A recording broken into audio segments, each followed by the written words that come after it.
Wow! C'est Pâques. C'est drôle de penser que l'année passée, on ne célébrait pas Pâques. Toutes seuls dans nos maisons. On est content d'être ensemble encore. Je suis content de voir toutes vous autres cachés derrière vos masques. Donc, on beaucoup pour vous autres. Quelques affaires spéciales. Mais avant de commencer, je vous rappelle, consigne sanitaire, vous devez garder vos masques tout le long du culte. Vous êtes supposés essayer, même avec les masques, de respecter 2 mètres de distanciation pour nous protéger. Juste dire, des fois, là, je vis un genre de... En tout cas, on vit toutes sortes de situations, puis on imagine, s'il fallait que je retourne comme 2 semaines dans ma vie, puis dire à qui est-ce que j'ai parlé, quand est-ce que j'ai pas suivi les règles. Et là, c'est avec des variantes, là, sont très sévères. On apprécierait, le conseil apprécierait beaucoup. Est-ce que vous essayez d'être très méticuleux, merci Murray, là-dessus, parce qu'il faut vraiment pas qu'il y ait quelque chose qui se passe ici. En passant, il fait beau. On va pouvoir jaser dehors à la fin du culte et se voir comme ça. Vous voyez les flèches à terre. Je pense qu'on va pas les suivre maintenant ou quelque chose. Je sais plus comment que ça marche. Comment ça marche, non? Méticuleux. Ouais. Les toilettes sont... c'est parce que je sais plus, avec les nouvelles règles, on a maintenant le droit d'être 250 dans la bâtisse, puis là, on peut se un peu plus croiser, mais le moins possible. En tout cas, si vous voulez aller aux toilettes, sortir par en arrière là-bas, puis une marche, je ne sais pas, il faut voir qu'on mette des points sur les i, des barres sur les t, mais restez loin du monde. Je suis tellement pas bon des fois. Oh boy. Donc, y a-t-il d'autres choses que je devais dire, Matt? Non, c'est à peu près ça, hein? Bienvenue.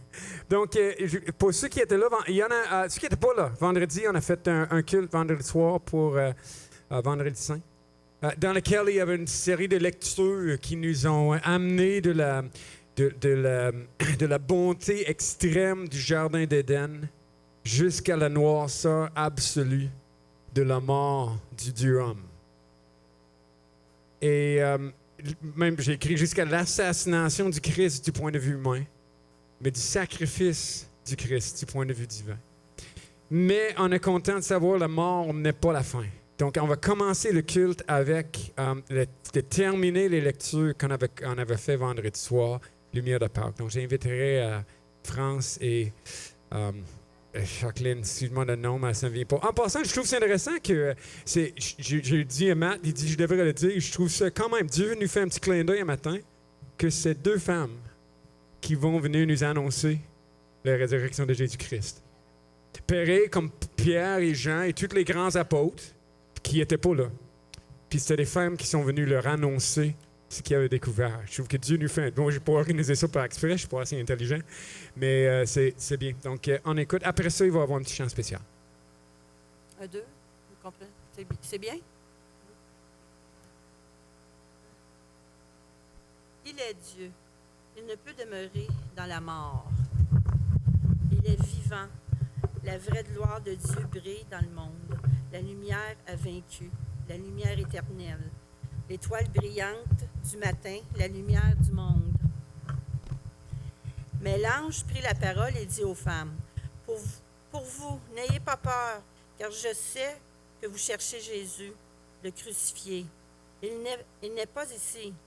En effet, il est ressuscité comme il l'avait dit. Venez, voyez l'endroit où il était couché.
est l'image du Dieu invisible, le premier-né de toute la création. Car en lui, tout a été créé dans les cieux et sur la terre, ce qui est visible et ce qui est invisible, trône, souveraineté, principauté, pouvoir. Tout a été créé par lui et pour lui. Il est avant toute chose et tout subsiste en lui. Il est la tête du corps de l'Église. Il est le commandement, le premier-né d'entre les morts, afin d'être en tout le premier. Car il a plu à Dieu de faire habiter en lui toute plénitude et de tout réconcilier avec lui-même, aussi bien ce qui est sur la terre que ce qui est dans les cieux, en faisant la paix par lui, par le sang de sa croix. Et vous qui étiez autrefois ennemis, étrangers et ennemis par vos pensées et par vos œuvres mauvaises, il vous a maintenant réconciliés par la mort dans le corps de sa chair pour vous faire paraître saints devant lui, sans défaut et sans reproche. Si vraiment vous demeurez dans la foi fondée et établie pour ne pas être emportés loin de l'espérance de l'Évangile que vous avez entendu, qui a été prêché à toute créature sous le ciel.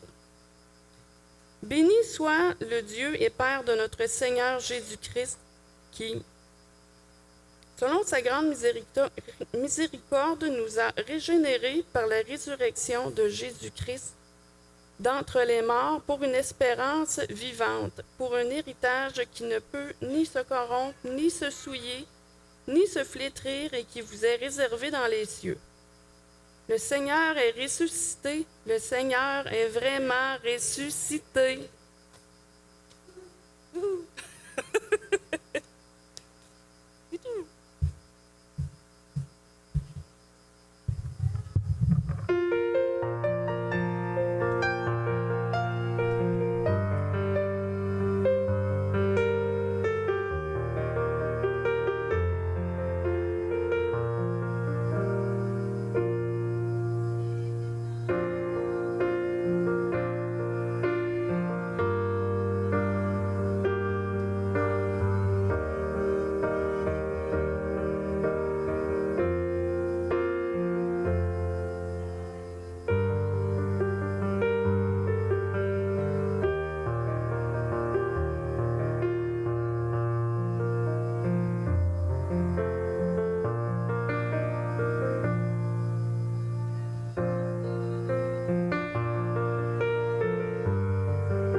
Comme le soir.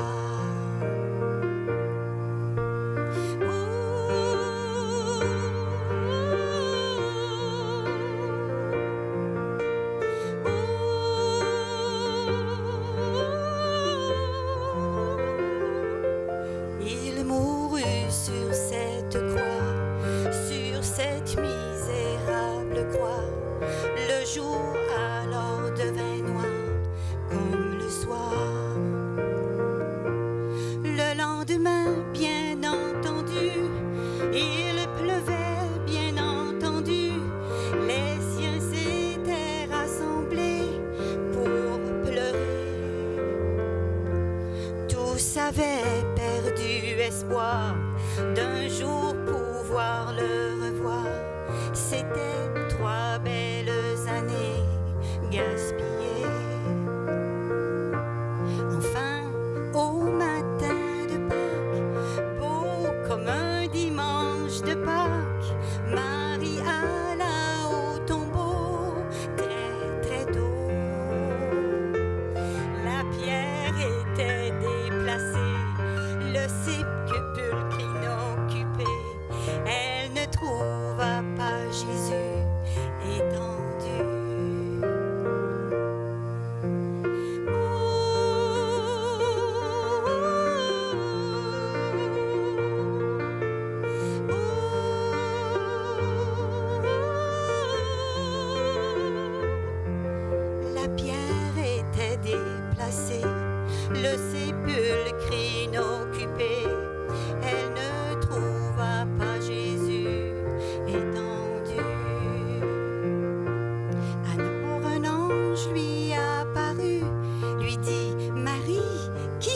je tue. Non, Jésus n'est plus ici, car il vit. Ne cherchez plus son mausolée, Jésus est ressuscité, et c'est cela qui fondera votre foi. Ne cherchez plus son mausolée, Jésus est ressuscité, et c'est cela qui fondera votre foi.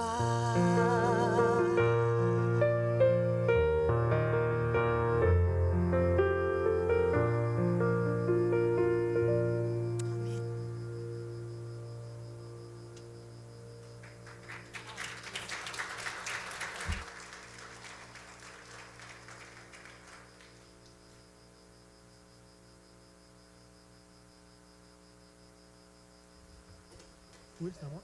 OK.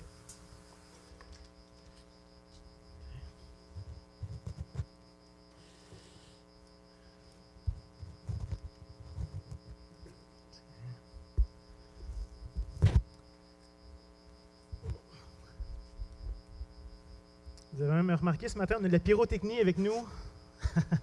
C'est pas tous les dimanches qu'on a ça. Bon matin tout le monde, c'est vraiment une joie de pouvoir être avec vous dans ce dimanche de Pâques. Je me rappelle l'année passée, j'étais ici même avec une caméra là, tout seul dans une salle vide en train d'enregistrer le culte de Pâques et c'était franchement assez plate, assez dépressif. Fait que croyez-moi ce matin quand je vous dis que c'est une joie de pouvoir célébrer ça avec vous, de vous voir, c'est vraiment une grande joie. Vous savez, à Pâques, évidemment, comme ça a été dit, puis comme vous le savez sûrement déjà tous, on veut souligner, on veut mettre en évidence la mort, la résurrection de Jésus, qui est très certainement l'élément le plus central, le plus fondamental de toute la foi chrétienne. Il y a beaucoup de choses qu'on peut perdre dans le christianisme, mais si on perd Jésus mort, ressuscité, on a perdu le christianisme essentiellement. Mais ce matin, j'aimerais revisiter avec vous cette grande vérité sous un angle qui sort un peu des sentiers battus. Vous savez, habituellement, il y a des textes classiques qu'on utilise pour Pâques, les derniers chapitres des 4 évangiles, 1 Corinthiens 15, et certains autres textes comme ça qui nous parlent explicitement de la mort, de la résurrection de Jésus. Mais j'aimerais qu'on puisse faire un peu autre chose ce matin. Je ne sais pas si vous êtes familier avec ce qu'on appelle la théologie biblique. Est-ce que ça dit quelque chose à quelqu'un dans la salle? Peut-être un petit peu, oui, non? Un peu? Excellent. La théologie biblique, il y aurait plusieurs définitions qu'on pourrait proposer. Mais essentiellement, si on voulait le résumer, la théologie biblique, ça prend un thème, un élément, ou des fois même un mot, et ça regarde un peu la trajectoire de ce thème, de cet élément, de ce mot-là, à travers toute la révélation biblique. Fait que ça veut dire qu'on passe à travers la révélation progressive de Dieu pour voir comment est-ce que ça s'enrichit. Parce qu'évidemment, Dieu n'a pas tout dit en Genèse 1.1. On comprend que ça a pris quand même plusieurs siècles pour révéler son plan, sa personne et tout ça. Donc, on prend, c'est ça, un élément, un thème, un mot, et on l'apprécie, on le savoure à travers la révélation progressive de Dieu. Évidemment, toute bonne théologie biblique nous pointe vers Christ, parce que toutes les Écritures nous parlent de Jésus. Fait qu'on commence d'un mot, d'un élément, tout ça, et ça devrait nous amener à apprécier mieux qui est Jésus, qu'est-ce qu'il a fait, quelle est son œuvre pour nous. Et c'est ce que je vous propose qu'on puisse faire ce matin. J'aimerais qu'on puisse regarder Pâques, comme je disais, sous un autre angle de la théologie biblique. Cette semaine, dans mon groupe Vie, on a regardé d'où vient Pâques. Parce qu'évidemment, Jésus n'a pas commencé Pâques, c'était pas son idée, ça a pas. Ben dans un sens, oui, c'était son idée, mais c'est pas lui qui l'a inventé, c'est pas lui là, qui a initié ça. Pâques est là depuis le tout début. Hein? Et donc, dans mon groupe Vie, cette semaine, on regardait comment est-ce que l'idée du sacrifice qui couvre le péché est là depuis le tout début. En vrai, depuis Genèse 3, où Dieu décide de couvrir la honte d'Adam et Ève, d'un animal. Et comment cet élément-là s'approfondit de plus en plus au fur et à mesure qu'on voit les Écritures et comment, évidemment, ça prend place en Jésus. Donc, ce matin, on va regarder un autre thème ensemble. Et peut-être que vous allez trouver ça un peu bizarre ce matin. Vous vous dites, c'est quoi le rapport? Il n'y en a pas. Faites-moi confiance. Quelque part, on va atterrir ça. Ça va être de plus en plus évident, je pense. Et je suis convaincu que, comme je disais, ça va nous permettre d'apprécier le sacrifice de Christ plus amplement, de le regarder d'un autre angle. Évidemment, on est capable d'apprécier ce que Jésus a fait pour nous de toutes sortes de manières. Et ce matin, j'aimerais qu'on regarde un angle bien particulier. Le thème que j'aimerais qu'on explore ensemble est celui de la parole. C'est-à-dire que notre Dieu est un Dieu qui parle, un Dieu qui ne fait pas juste se révéler à travers un livre inspiré un peu mystiquement, mais que Dieu parle, que Dieu se révèle lui-même. Et je vous propose que c'est un thème qui est tellement important, tellement central dans les Écritures, que c'est même une des premières choses qu'on apprend au sujet de Dieu en lisant la Bible, que Dieu est un Dieu qui parle. C'est ce qu'on voit même à partir du Genèse chapitre 1, hein, où on va lire à 8 reprises que Dieu dit et que cela fut. Par exemple, Dieu dit que la lumière soit et la lumière fut. On voit ça comme un thème, comme un refrain revenir à travers tout le premier chapitre de Genèse 1 qui nous décrit la création. Et donc, c'est vrai pour tout ce qui nous entoure. Littéralement, tout ce que vous êtes capable de voir, de toucher, de sentir, de regarder, nous vient ultimement, tu sais, son origine ultimement de Dieu qui a dit, de la parole de Dieu qui a eu une action dans notre monde. Donc, depuis ici, les premiers mots de la Bible, on voit clairement que le Dieu est à la fois, oui, le créateur incontesté de toute la création, hein, il parle et les choses sont. Et ça, c'est quand même toute une puissance d'autorité et de puissance. C'est quand même fou de dire que ça n'existe pas, tu commandes et soudainement, ça existe, ça vient en existence. Mais puisque la Bible, comme je disais tantôt, est une révélation progressive, où Dieu tranquillement se révèle, se dévoile, on peut apprendre et apprécier beaucoup plus de ce concept-là en considérant le reste des Écrits. Parce qu'évidemment, Dieu n'a pas juste parlé au moment de la création. Il n'a pas juste mis un monde en branle, puis de dire, mais arrangez-vous à cette heure, moi je me cache, je m'en vais plus loin. Ce n'est pas le Dieu de la Bible, ça. Fait que vous allez voir, c'est relativement intéressant de prendre le temps de développer ce thème-là. Le fait que Dieu est un Dieu qui parle. Et en vrai, ça revient beaucoup plus souvent peut-être qu'on pourrait le croire. Par exemple, on pourrait regarder le récit des patriarches, Abraham, Isaac, Jacob, qui sont les premiers pères de la nation d'Israël. Et si on prenait le temps d'étudier leur histoire, ce que la Bible nous dit d'eux, on verrait que Dieu a parlé à chacun d'entre eux, s'est révélé, s'est manifesté pour faire des alliances, donner des promesses particulières à ces hommes-là. Sinon, si on avance de quelques centaines d'années, on pourrait penser au moment où Dieu a donné la loi à son peuple au mont Sinaï. À travers son serviteur Moïse, d'ailleurs, que Dieu a parlé à travers le buisson ardent. Il l'a appelé une mission bien précise, qui était de délivrer son peuple, de le sortir, hein, et ce qu'on appelle l'Exode, où Dieu a délivré son peuple. Et ça tire évidemment l'origine de la Pâque, où Dieu, en délivrant son peuple, a institué la Pâque juive, telle qu'on la connaît encore aujourd'hui. Et donc, après cet exode, cette délivrance de l'esclavage, Dieu va amener son peuple dans le désert du Sinaï pour un élément central des Écritures, un événement bien particulier, hein, celui où il va donner les 10 commandements. Et lorsqu'on lit Exode 20, on se rend compte que Dieu a dit d'une manière audible au peuple qui était rassemblé devant le mont Sinaï les 10 commandements. À travers le tonnerre, la fumée, le feu, les coups de tonnerre, Dieu a parlé.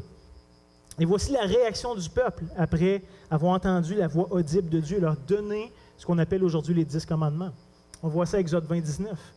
Ils dirent, en parlant du peuple, ils dirent à Moïse, « Parle-nous toi-même et nous t'écouterons, mais que Dieu ne nous parle point de peur que nous ne mourions. » Hein, parce qu'à ce point-ci de l'histoire d'Israël, Dieu se révèle à eux à travers le feu, le tonnerre et tout ça. Et c'est impressionnant. On voit à d'autres moments dans les Écritures que Dieu se révèle à travers un doux murmure, quelque chose de tout léger, de presque imperceptible si on n'y porte pas attention. Et à d'autres moments, Dieu se révèle en grand.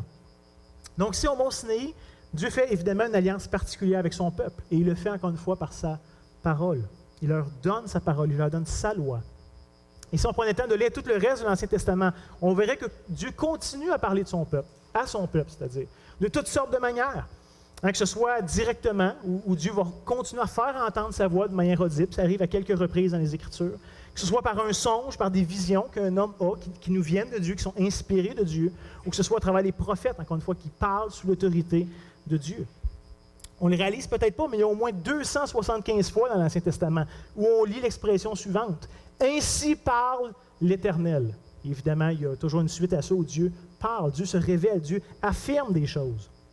Et ça, c'est sans compter les dizaines de fois qu'on lit des phrases comme « Oracle du Seigneur, oracle de l'Éternel, voici ce que déclare l'Éternel, le Maître de l'univers ». Donc, plusieurs centaines de fois, dans l'Ancien Testament seul, Dieu parle, Dieu se révèle, Dieu communique. Et ce qu'il faut comprendre, c'est que dans toute l'histoire de la rédemption, on a affaire à un Dieu qui parle. Par sa parole, il a créé le monde, il a créé les choses. Par sa parole, il fait des alliances avec les hommes. Par sa parole, il se révèle aux hommes. Par sa parole, il affirme des promesses aux hommes. Donc, dans un sens, c'est sans surprise que lorsqu'on arrive au Nouveau Testament, on voit que Dieu continue de parler. Ce n'est pas quelque chose de nouveau, ce n'est pas quelque chose qui arrive soudainement. C'est l'historique que Dieu a eu avec nous. Sauf que dans le Nouveau Testament, ce ne sera pas tout à fait de la même manière que dans l'Ancien Testament. Il y a quelque chose de majeur qui va changer ici. Dieu maintenant va parler, va se révéler, mais d'une manière qui est encore infiniment plus accessible, infiniment plus explicite. Lorsqu'on lit le Nouveau Testament, on réalise que le Dieu créateur se révèle de manière tangible. Puis juste d'une voix invisible qu'on entend, mais d'une manière qu'on va pouvoir voir, toucher, avoir un accès à lui. Lorsqu'on lit le Nouveau Testament, on découvre qui est cette fameuse parole créatrice, qui n'était pas juste ici une parole impersonnelle ou intemporelle ou lointaine, mais qui devient proche. On voit que cette parole s'incarne comme l'un des nôtres. Et c'est ce que l'apôtre Jean voulait qu'on comprenne en premier, avant de comprendre quoi que ce soit du reste de son évangile. Il voulait qu'on saisisse qui est cette fameuse parole que tout crée. On lit en Jean 1, chapitre 1, verset 1 à 3, au tout début de son évangile. Au commencement était la parole. La parole était avec Dieu et la parole était Dieu. Elle était au commencement avec Dieu. Toutes choses ont été faites par elle et rien de ce qui n'a été fait n'a été fait sans elle. Jean est en train de nous dire qu'au commencement, à l'origine, en Genèse 1, tout ce qui a été créé nous venait de cette fameuse parole de Dieu et qui maintenant se personnifie. On lit au verset 14 du chapitre 1 de l'évangile de Jean. Et la parole a été faite chair. Elle a habité parmi nous, pleine de grâce et de vérité. Et nous avons contemplé sa gloire, une gloire comme la gloire du Fils unique venu du Père. Donc Jean veut qu'on comprenne que ce n'est pas juste une parole impersonnelle, lointaine, mais que cette parole-là est venue, elle s'est incarnée, que Jésus est la parole de Dieu faite chair. Comme on a lu ce matin, je pense que c'est France qui l'a lu, Paul aussi, à sa manière, va nous raconter ça en Colossiens chapitre 1, versets 15 à 17, où il va nous dire « Il », donc Jésus ici, est l'image du Dieu invisible, le premier-né de toute la création, car en lui, en Jésus, la parole faite chair, toutes choses, il a créé toutes choses qui sont dans les cieux, sur la terre, les visibles, les invisibles, trône, dignité, domination, autorité, tout a été créé par lui et pour lui. Il est avant toutes choses et toutes choses subsistent en lui.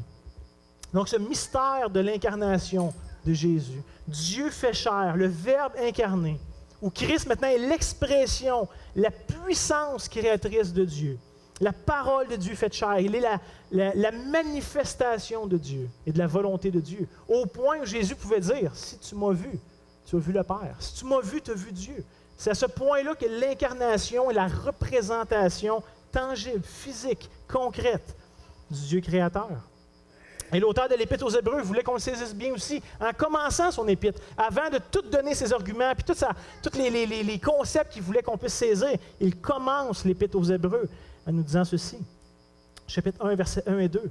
Après avoir autrefois, à plusieurs reprises, de plusieurs manières, parlé à nos pères, par les prophètes, il y avait des songes, des inspirations, des visions. Au verset 2, il nous dit, Dieu, dans ces derniers temps, nous a parlé par le Fils, la révélation de la parole de Dieu incarnée. Dans les derniers temps, Dieu nous a parlé par le Fils, qu'il a établi héritier de toutes choses et par lequel il a aussi créé le monde. Donc, cette même idée de création par la parole, mais qui est devenue chair, qui s'est incarnée au milieu de nous. Donc, j'espère vraiment qu'à ce point-ci, c'est très clair, qu'on n'a pas seulement un Dieu qui parle, mais que Jésus est cette parole, est l'expression du Dieu qui a parlé et qui parle. Que Christ est l'expression de Dieu, de son pouvoir, de son autorité. Et même, je dirais qu'on l'a vu dernièrement dans l'évangile de Marc, où Jésus, au beau milieu d'une tempête, sur le lac de Galilée, va dire « Silence, tais-toi ». Et les éléments obéissent. Il est cette parole créatrice qui a tout pouvoir dans la création. Ceci étant dit, il y a un détail intéressant que j'aimerais qu'on puisse réfléchir en rapport avec la croix de Christ. Tout ce qu'on a vu jusqu'à maintenant devient extrêmement pertinent lorsqu'on considère l'arrestation, le procès de Jésus. Parce que oui, ça reste une prédication de Pâques, inquiétez-vous pas, on y arrive.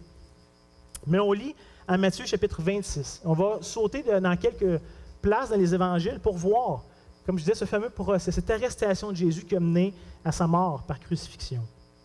On lit à Matthieu 26, les versets 57 à 63. Ceux qui avaient saisi Jésus l'amenèrent chez le souverain sacrificateur Caïphe, où les scribes et les anciens étaient assemblés. Pierre le suivit de loin, jusqu'à la cour du souverain sacrificateur. Il entra et s'assit avec les serviteurs pour voir comment cela finirait. Les principaux sacrificateurs et tout le Sanhédrin cherchaient quelques faux témoignages contre Jésus, suffisants pour le faire mourir, mais ils n'en trouvèrent point, quoique plusieurs faux témoins se fussent présentés. Enfin, il en vint deux qui dirent, « Celui-ci a dit, j'ai pu détruire le temple de Dieu et le rebâtir en 3 jours. » Le souverain sacrificateur se leva et lui dit, « Ne réponds-tu rien?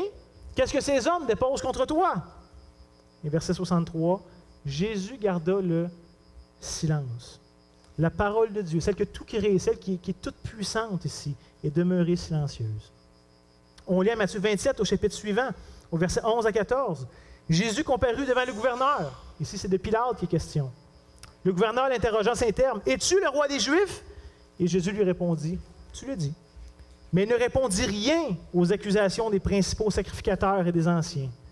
Pilate lui dit, « N'entends-tu pas de combien de choses il t'accuse? » Et Jésus ne lui donna de réponse sur aucune parole, ce qui étonna beaucoup le gouverneur. On lit dans l'Évangile de Luc que Jésus va être transféré de Pilate à Hérode. Et voici ce que Luc nous rapporte, en Luc 23, 6 à 11.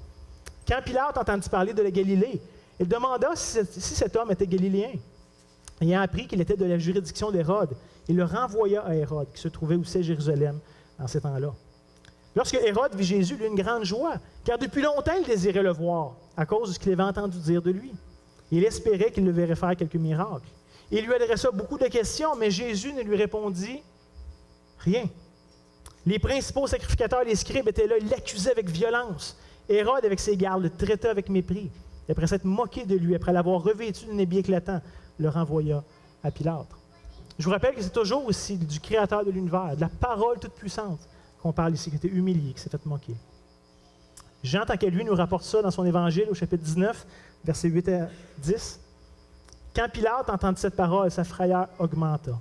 Il rentra dans le prétoire et dit, « D'où es-tu? » Mais Jésus ne lui donna point de réponse.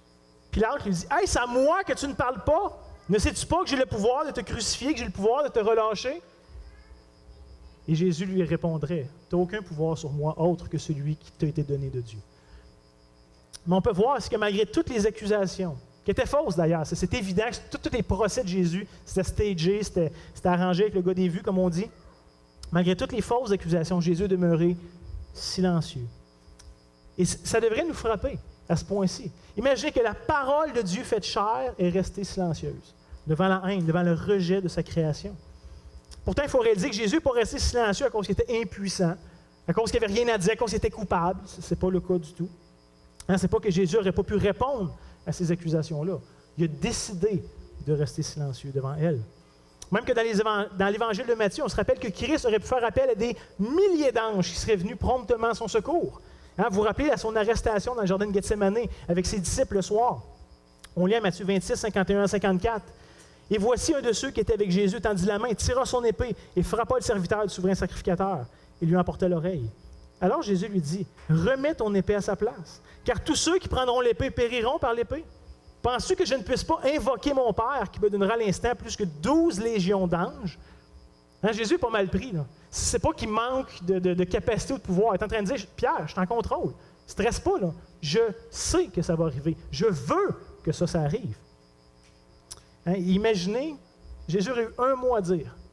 12 légions d'anges qui apparaissent à Jérusalem, ça aurait été un massacre total. Et Jésus n'aurait jamais été à la croix. Et il dit au verset 54, « Comment donc s'accompliraient les Écritures, d'après lesquelles il doit en être ainsi? » Et on peut se demander à quoi Jésus fait référence. Et évidemment, il fait certainement référence aux prophéties de l'Ancien Testament entourant sa mort, son arrestation, sa résurrection, très certainement. Mais je vous propose aussi qu'il fait probablement référence à d'autres prophéties de l'Ancien Testament, moins claires, moins évidentes à son sujet. Parce que c'est intéressant de réaliser que déjà les Écritures, longtemps d'avance, nous parlaient, oui, d'un Messie souffrant, c'est très clair, mais d'un Messie qui resterait muet devant ses accusateurs. Ésaïe 53, évidemment, le fameux chapitre 53 d'Ésaïe, on pourrait le lire ce matin au complet, on n'aura pas le temps malheureusement. On va simplement lire les versets 3 à 8. Mais Ésaïe écrit ceci, environ un peu plus de 400 ans avant la venue de Jésus. Il nous dit « Méprisé et abandonné des hommes, homme de douleur, habitué à la souffrance, semblable à celui dont on détourne le visage. Nous l'avons dédaigné, nous n'avons fait de lui aucun cas. Cependant, ce sont nos souffrances qu'il a portées, c'est de nos douleurs qu'il s'est chargé, et nous l'avons considéré comme puni, frappé de Dieu et humilié. Mais il était blessé pour nos péchés, brisé pour nos iniquités. Le châtiment qui nous donne la paix est tombé sur lui. C'est par ses meurtrissures que nous sommes guéris. Nous étions tous errants comme des brebis, chacun suivait sa propre voie. Et l'Éternel a fait retomber sur lui l'iniquité de nous tous. » Verset 7.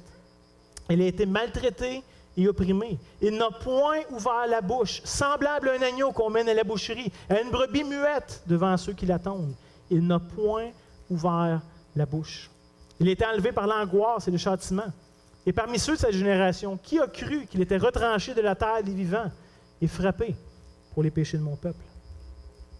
Pensez-y ici. Le Verbe de Dieu, la parole incarnée, celui qui dit et que les choses viennent en existence, est resté muet, afin que par sa mort, nous ayons la vie. Afin que parce qu'elle est accomplir en notre faveur, elle allait pouvoir prendre place. Comme j'ai dit, Jésus aurait pu se défendre. Il était juste, il était innocent. Ce n'était pas ça le problème. Il aurait pu faire appel à des milliers d'anges pour se défendre et être capable de s'en sortir. Encore une fois, ce n'est pas ça qui était le problème. Mais le juste juge n'a rien dit devant toutes les fausses accusations qui le condamnaient injustement. Au contraire, le texte nous dit à plusieurs endroits qu'il a gardé le silence dans son amour pour nous. Et réalisons qu'on n'a pas contraint Christ d'aller à la croix. Ce n'est pas que les Romains ont réussi à être un peu plus forts, un peu plus malins que Jésus, qui s'est fait avoir. Ça n'a rien à voir. C'était son désir profond. Jésus était venu pour ça. C'était le but de l'incarnation. Ce matin, on célèbre le Dieu qui est resté muet devant nos fautes et qui aurait pourtant eu tous les droits de parler, de nous accuser de sa parole. Et j'aimerais vous lire un passage de Sophonie, un petit prophète de l'Ancien Testament qui est souvent pas très connu, mais au chapitre 3, verset 17, à la toute fin de son livre. Et si on avait pris le temps ce matin de lire tout au complet le livre de Sophonie, on verrait que Dieu dit jugement après jugement, menace après menace, condamnation après condamnation sur Israël. C'est probablement un des livres les plus accusateurs d'Israël. Les menaces qui sont dites sont impressionnantes. Rares sont ceux qui égalent l'intensité de celle que Sophonie nous rapporte. Et pourtant, à la fin du livre, le ton change complètement. Tout change.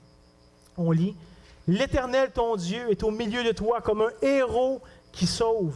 Il fera de toi sa plus grande joie.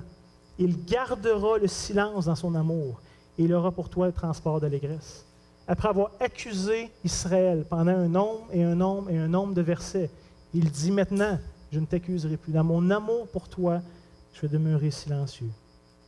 Hein? Dieu aurait pu parler haut et fort pour nous accuser de tous les crimes qu'on a commis, de toutes les violations de sa loi. Il y en a des milliers, des millions, des milliards, si on prenait le temps de les compter. Mais plutôt, Christ a choisi de demeurer silencieux, de payer la pénalité à la place des coupables. Et c'est ça, la croix. C'est ça, le Pâques. Que le juste a pris la condamnation des coupables et qu'il leur a donné en échange sa justice pour les couvrir. Que Christ, finalement, est au milieu de nous comme un héros qui sauve. Et c'est par son silence qu'il accomplit notre salut. La parole de Dieu est restée muette dans son amour pour vous et moi. Parce que si Christ avait voulu parler, s'il avait voulu se défendre, se justifier, ou pire, s'il avait voulu nous accuser, on ne serait pas là aujourd'hui pour se réjouir. On n'aurait aucune raison de se réjouir de quoi que ce soit aujourd'hui. Pour conclure ce matin, laissez-moi juste dire ceci. Christ est resté silencieux à la croix pour que nous ayons la possibilité d'avoir la paix avec Dieu, d'être réconciliés avec le Créateur qu'on avait offensé à maintes et maintes reprises. Et ça, c'est la bonne nouvelle de l'Évangile, qu'il y a une solution, que tout ne s'arrête pas avec notre condamnation, notre faute, qu'un autre s'en est chargé à notre place. Mais maintenant, cette réalité-là de nos vies devrait avoir deux implications très concrètes. Parce que Christ n'est pas resté à la tombe, il est ressuscité. Et c'est ça qu'on célèbre à Pâques ce matin, que ce n'est pas juste qu'il est venu mourir à notre place, mais qu'il est ressuscité pour notre justification. Et la première de ces deux implications-là pour nous, c'est que ça devrait nous amener à ne pas être silencieux nous-mêmes. Lui est resté silencieux, mais maintenant il nous envoie pour proclamer, pour annoncer cette bonne nouvelle de ce qu'il a fait pour nous. La bonne nouvelle de sa mort et de sa résurrection. Christ est resté silencieux à la croix, mais nous ne sommes pas appelés à rester silencieux. On a une bonne nouvelle. Hein, Jésus, juste avant son ascension, va dire « Allez, faites de toutes les nations des disciples, enseignez-leur. » Il va dire « Vous êtes des témoins, vous êtes des ambassadeurs, vous êtes appelés à parler, à communiquer, à ce que tout le monde sache ce que j'ai fait pour eux. » C'est ce que l'apôtre Paul, en Romains 10, essaie de nous rendre le plus clairement possible. Il va dire, comment donc invoqueront-ils celui en qui ils n'ont pas cru? Et comment croiront-ils en celui dont ils n'ont pas entendu parler? Et comment entendront-ils parler s'il n'y a personne qui prêche, si personne parle, si personne communique cette bonne nouvelle, cette vérité de la mort et de la résurrection de Jésus? Donc, en premier temps, c'est notre responsabilité maintenant de nous parler, d'être audible et de propager cette bonne nouvelle, qu'il y a une solution au mal qui nous habite. Que la mort et que notre condamnation ne sont maintenant plus une fatalité. L'être humain n'est plus obligé de connaître la destruction de la part de Dieu, mais on a une bonne nouvelle annoncée, un monde qui a besoin d'entendre une bonne nouvelle. La deuxième chose maintenant que ça devrait produire pour nous, c'est un désir de vouloir aimer, de vouloir adorer, de vouloir célébrer notre Dieu. Et évidemment, par nos vies, nos actions, nos pensées, nos désirs et nos paroles. Les Écritures parlent énormément des paroles du croyant, qu'on est appelé encore une fois à célébrer, à faire connaître par notre adoration le Dieu qui nous a sauvés. Je vous relis un passage de Sophonie, quelques versets avant ce que j'ai lu tantôt, où Dieu va dire à son peuple, après les avoir menacés et accusés de tellement de choses, il va dire, maintenant, j'interviens, je vais faire quelque chose. Et la conséquence, maintenant, pousse des cris de joie, fille de Sion, pousse des cris d'allégresse, Israël, réjouis-toi et triomphe de tout ton cœur, fille de Jérusalem. L'Éternel a détourné tes châtiments, il a éloigné ton ennemi. Il est au milieu de toi et tu n'as plus de malheur à éprouver. L'apôtre Paul disait aux Éphésiens, après avoir donné une exposition magistrale de l'œuvre de Christ et de tout ce que ça donne maintenant aux croyants, il va dire au chapitre 5, versets 19 à 20, « Maintenant, vous, croyants, vous, Église, entretenez-vous par des psaumes, par des hymnes, par des cantiques spirituels, chantant et célébrant de tout votre cœur les louanges du Seigneur. Rendez continuellement grâce pour toutes choses à Dieu le Père, au nom de notre Seigneur Jésus-Christ. » Et le dernier texte que j'aimerais lire avec vous ce matin, qui nous encourage maintenant à célébrer ce que Dieu a fait pour nous. Romains chapitre 15, les versets 8 à 13, qui est peut-être moins connu, mais qui est tellement à propos ce matin.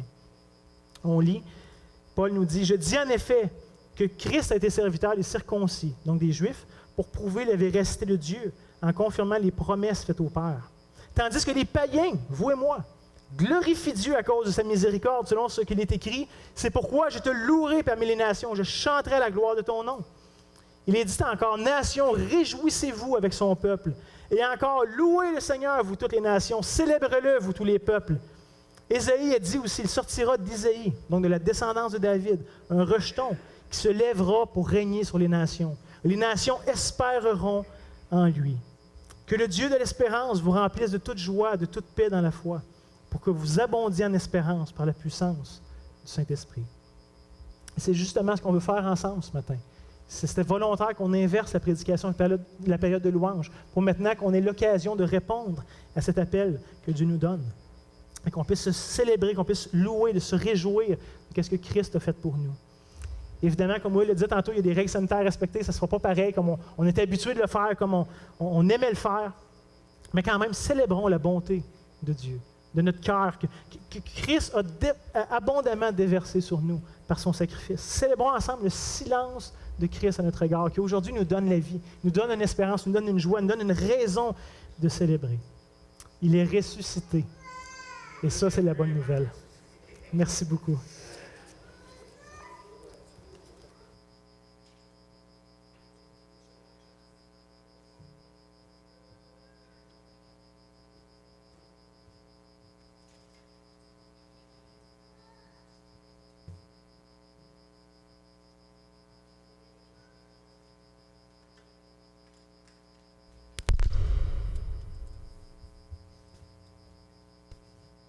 Matt a dit qu'il y avait deux exhortations. Le premier, c'était...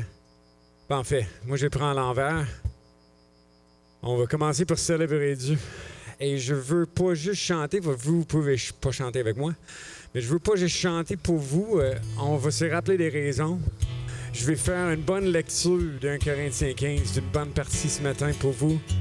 Mais on va chanter aussi ce premier chant qui parle de la crucifixion et finit dans la résurrection, mais dans louange envers Jésus-Christ.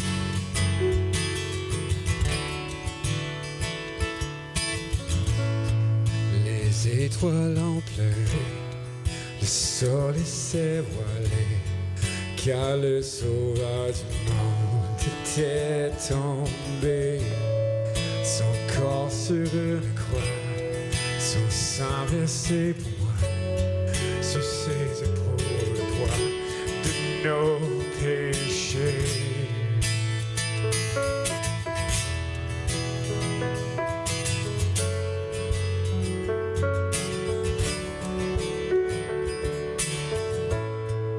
Son tout dernier souffle, le ciel s'est détourné, le Fils de Dieu gisait dans les ténèbres. Une guerre dans le tombeau, livrée contre la mort, pour terrasser l'enfer à jamais. Alors la terre trembla, la pierre fut roulée, L'amour parfait n'a plus à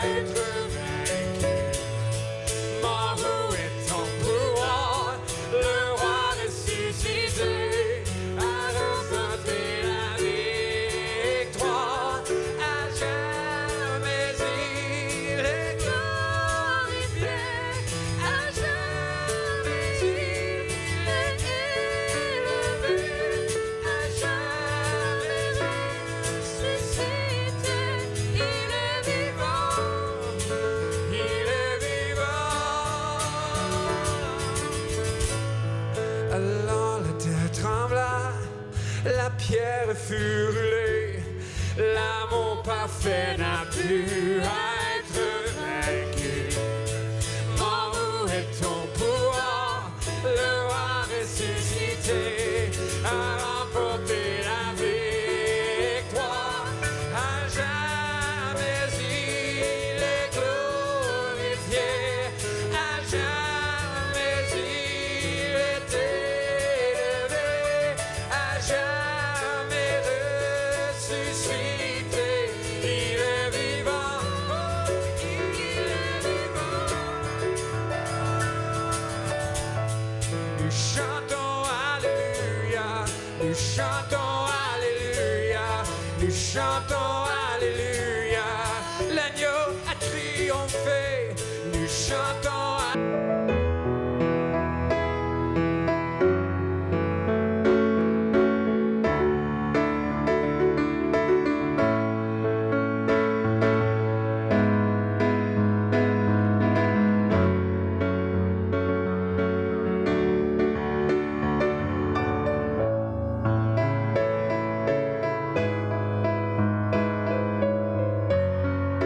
Chantons Alléluia.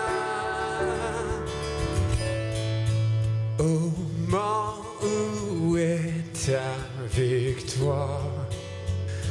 Le roi ressuscité a triomphé. Il est vainqueur.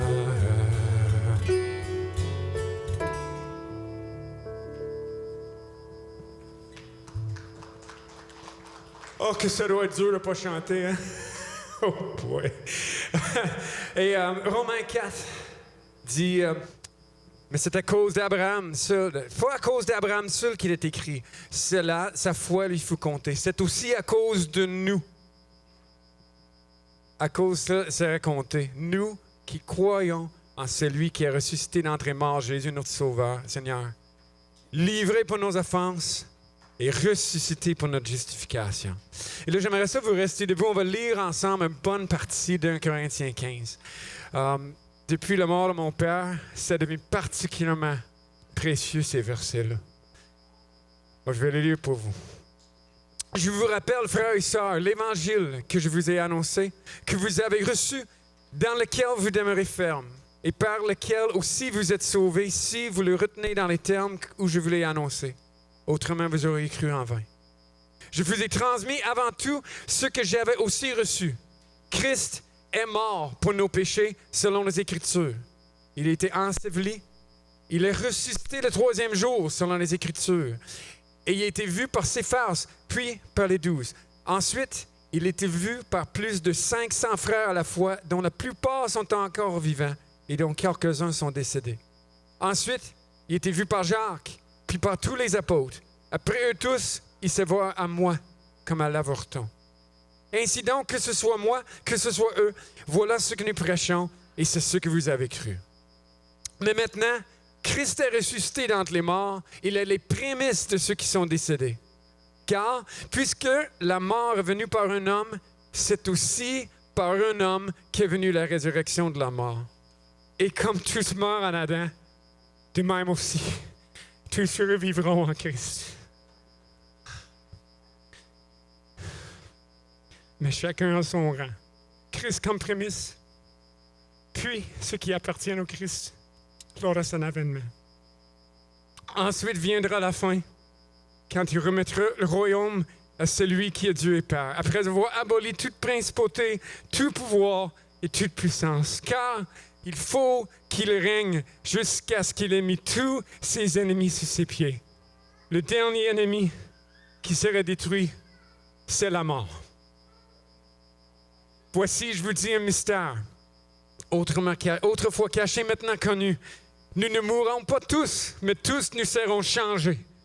En un instant, en un clin d'œil, à la dernière trompette. Car elle sonnera, et les morts ressusciteront incorruptibles, et nous serons changés. Il faut en effet que ce corps corruptible revête l'incorruptibilité et que ce corps mortel revête l'immortalité.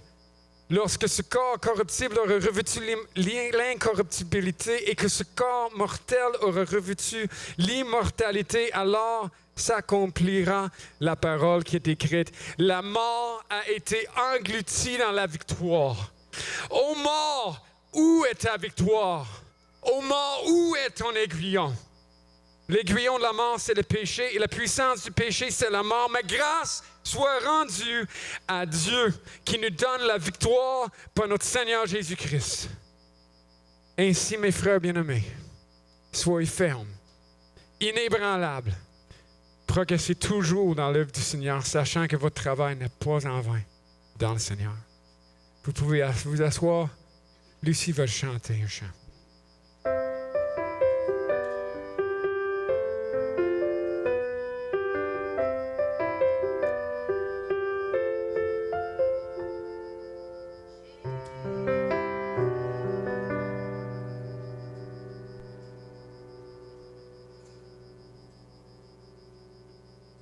Ça vole? Oui.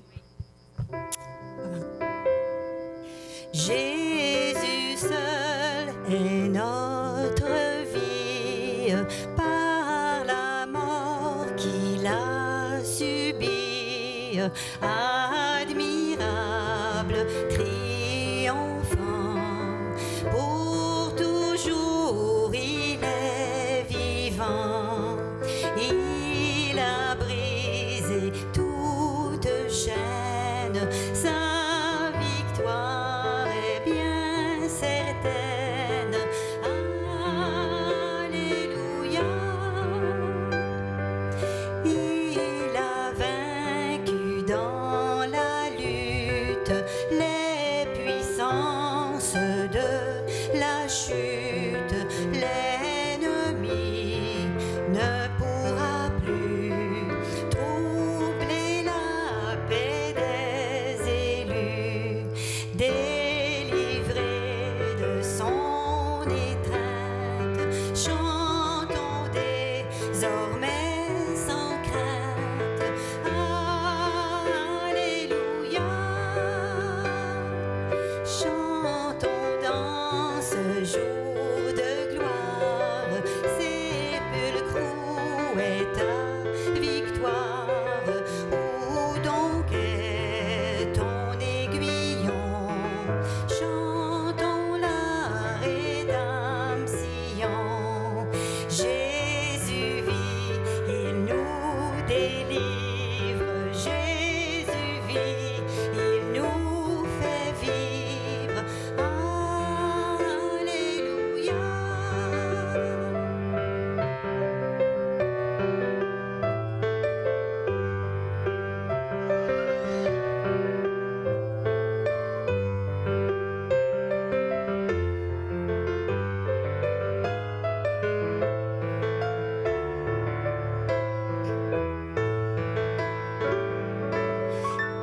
La nature s'associe au triomphe de la vie. Monts et plaines, prés et bois, ensemble élevez la voix. Jésus vit, c'est la promesse d'une éternelle allégresse. Alléluia. Alléluia. Alléluia.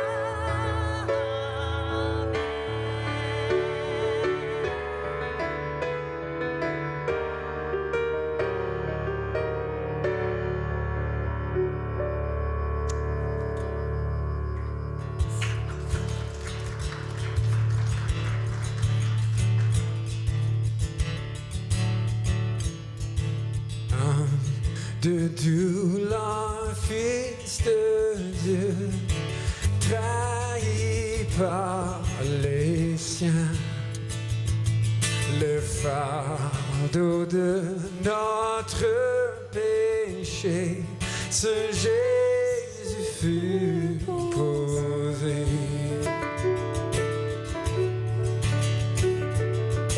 C'est lui qu'on a méprisé, faussement accusé.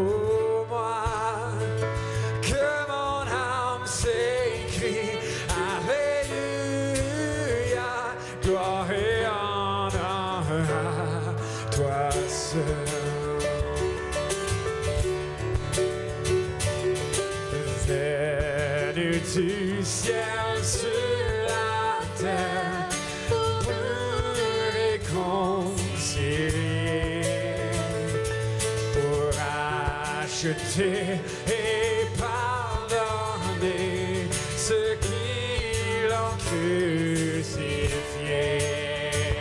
Oh, cette croix, ma rédemption, où ton sang coula pour moi, que mon âme s'écrie, Alléluia, gloire et honneur à toi seul. Ma dette est payée, elle est effacée par le sang précieux que Christ a versé. Devenir est vaincu, son emprise n'est plus, et m'a libéré pour l'éternité. Ma dette est payée, elle est effacée pour le sang précieux que Christ a versé. Le péché est vaincu, son emprise n'est plus, il m'a libéré pour l'éternité. Oh, cette croix, rédemption, où ton sang coula pour moi, que mon âme s'écrie, Alléluia, gloire et honneur à toi seul.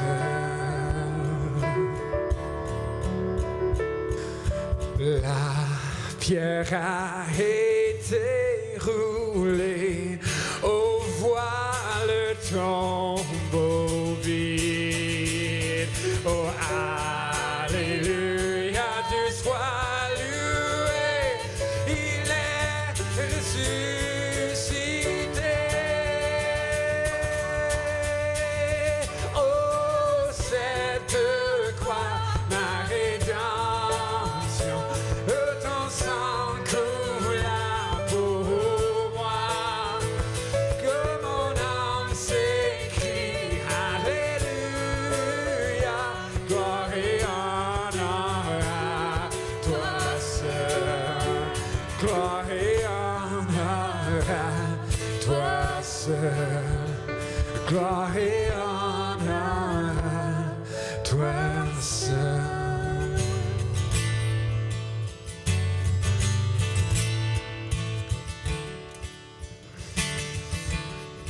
En Jésus seul est mon espoir, lui ma lumière, ma force, mon chant, pierre angulaire, solide rempart, même quand l'orage devient violent.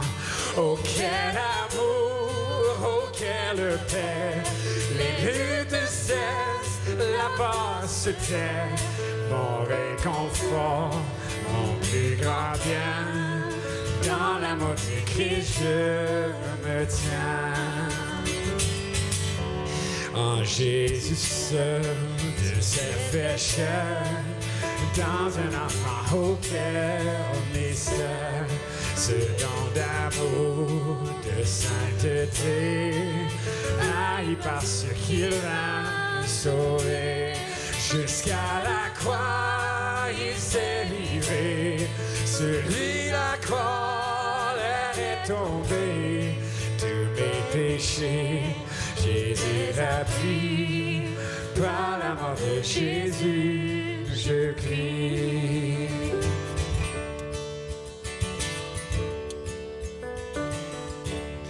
Là dans la tombe, il reposait, lumière vaincue par les ténèbres, Dieu glorieux, il apparaît, d'entre les morts il se relève, et sur ma vie, par sa victoire, le péché perd toujours pouvoir, il est à moi, je suis à lui, racheté par le sang de Christ. Je vis en paix, je me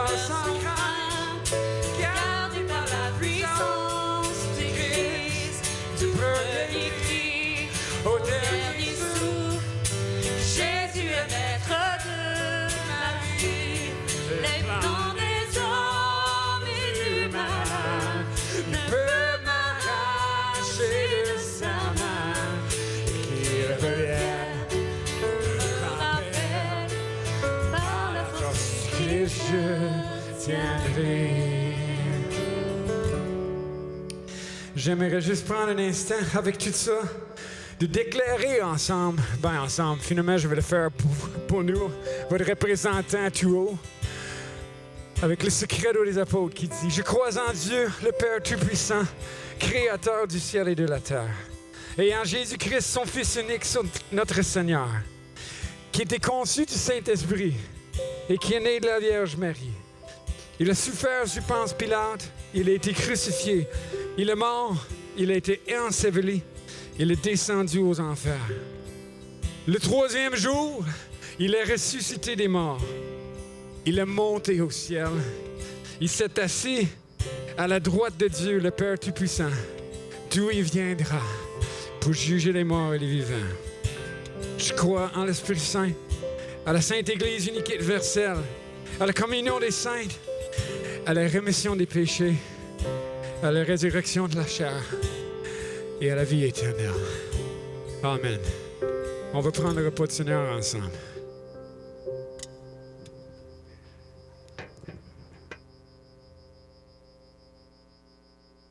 Je l'ai pas ici. Je l'ai-tu ici? Je suis tout mélangé encore dans mes affaires. J'ai même fait un point pour vous autres. Je suis tanné de vous voir ouvrir vos petits copes. Hein? En fait, ça va venir à un moment donné. Je lisais ce matin dans nos réflexions Luc 24, où Jésus apparaît aux 2 hommes sur le chemin de Emmaüs, qui n'a pas été reconnu jusqu'à quand? Jusqu'à ce qu'ils rompent le pain. Puis c'est à ce moment-là, ils disent, attends, j'ai le texte pour moi, devant moi.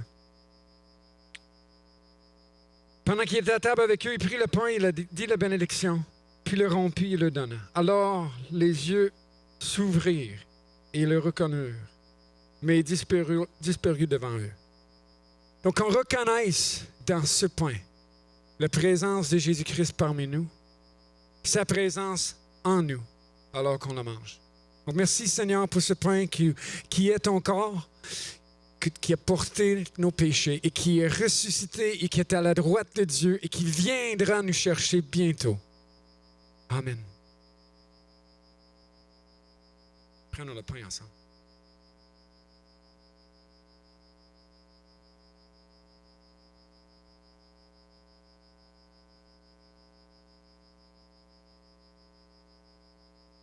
« 1 Corinthiens 11 nous dit, de même après avoir soupé, il prit la coupe et dit, cette coupe est la nouvelle alliance en mon sang. Faites ceci en mémoire de moi toutes les fois que vous en boirez. Merci Jésus pour ton sang qui nous lave de toute iniquité. Amen.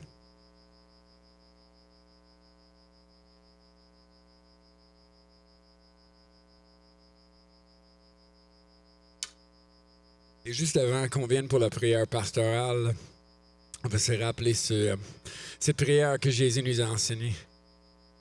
Notre Père qui es aux cieux, que ton nom soit sanctifié, que ton règne vienne, que ta volonté soit faite sur la terre comme au ciel. Donne-nous aujourd'hui notre pain de ce jour. Pardonne-nous nos offenses, comme nous pardonnons aussi à ceux qui nous ont offensés. Ne nous laisse pas entrer en tentation, mais délivre-nous du mal. Car c'est à toi qu'appartiennent le règne, la puissance et la gloire pour les siècles et les siècles. Amen.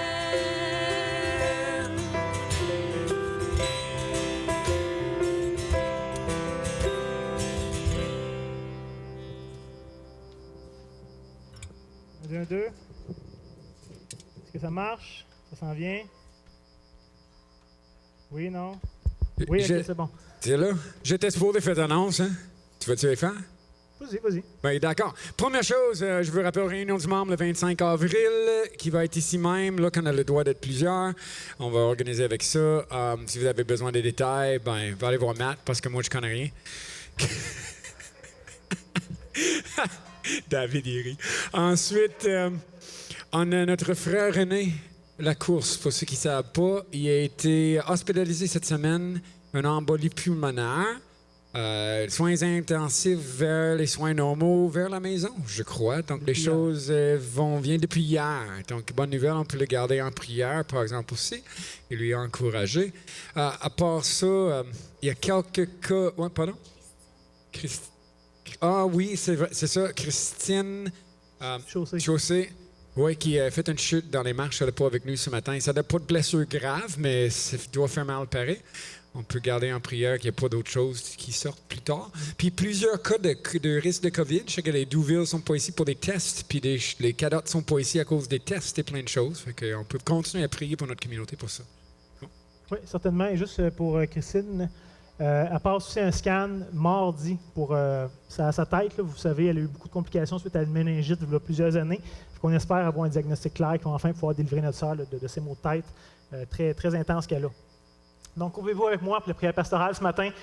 On était rendu à prier pour le thème de la famille. Je pense que c'est tellement approprié de prier pour la famille à Pâques. Seigneur notre Dieu, ce matin, on peut tous venir ensemble devant toi pour t'appeler Père, parce que tu nous as adoptés en Jésus-Christ. Et c'est ce qu'on célèbre ce matin pour ta résurrection entre les morts, ta justice que tu as donnée à chacun d'entre nous et qui nous permet d'être acceptables et acceptés aux yeux de Dieu. Seulement pour le fait qu'on puisse s'appeler enfant de Dieu, Seigneur, tu mériterais déjà toute notre louange, toute notre adoration, tout notre amour. Alors qu'on réalise que ça t'a coûté de rendre ça possible, on ne peut pas faire autrement que d'être profondément reconnaissant, d'être profondément humilié de voir la perdition de notre âme, ce que ça t'a coûté pour la racheter. Merci, Seigneur. Et aussi, on réalise que dans ta grâce, tu ne nous as pas seulement adoptés auprès de toi comme d'une manière individuelle, mais tu nous as placés en relation les uns avec les autres. On est maintenant frères et sœurs en Jésus, frères et sœurs de Jésus, qui est notre grand frère. Aide-nous, Seigneur, à réaliser et vivre cette grâce extraordinaire qu'est l'Église, que tu as établie, que tu as créée.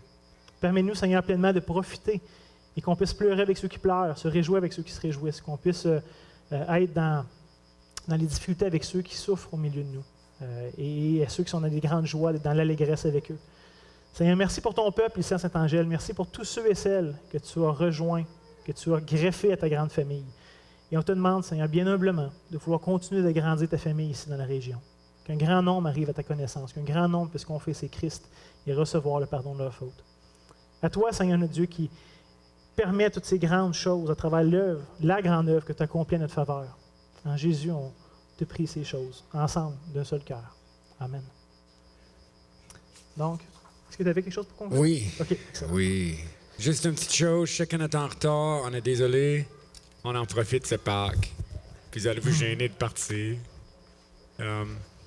Mais je voulais juste vous envoyer je veux vous envoyer, pas juste vous laisser partir. Et c'est drôle, je ne sais pas si j'avais lu les choses que Matthieu avait données, puis je retombé dedans, ou si on est d'une même pensée ce matin.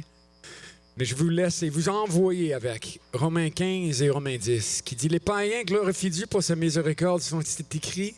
C'est pourquoi je confesserai parmi les nations, et je chanterai l'honneur de ton nom. » Il est dit encore « Nations, réjouissez-vous avec son peuple. » Et encore « Louez le Seigneur, vous toutes les nations, et que tous les peuples le louent. » Isaïe dit aussi « Il paraîtra, le rejeton d'Isaïe, celui qui se lèvera pour commander les nations, et les nations espéreront en lui. » Et Romains 14 qui dit « Comment donc invoqueront-ils celui en qui ils n'ont pas cru? Et comment croiront-ils en celui dont ils n'ont pas entendu parler? Et comment entendront-ils parler de lui sans prédicateur? Et comment auraient-ils des prédicateurs s'ils ne sont pas envoyés? Selon qu'il est écrit, qu'ils sont beaux les pieds de ceux qui annoncent de bonnes nouvelles. » Donc allez, avec cette bénédiction de Dieu en Romains 15, que le Dieu de l'espérance vous remplisse de toute joie et de toute paix dans la foi, pour que vous abondiez en espérance par la puissance du Saint-Esprit. Donc, moi, je vais vous chanter un chant pendant que vous partez. S'il vous plaît, écoutez-moi pas. C'est une composition à part à partir de Romains 10. Donc, et allez dehors jaser, restez pas en dedans trop longtemps. Passez un bon dimanche de Pâques en suivant les règles sanitaires. Et on se voit la semaine prochaine.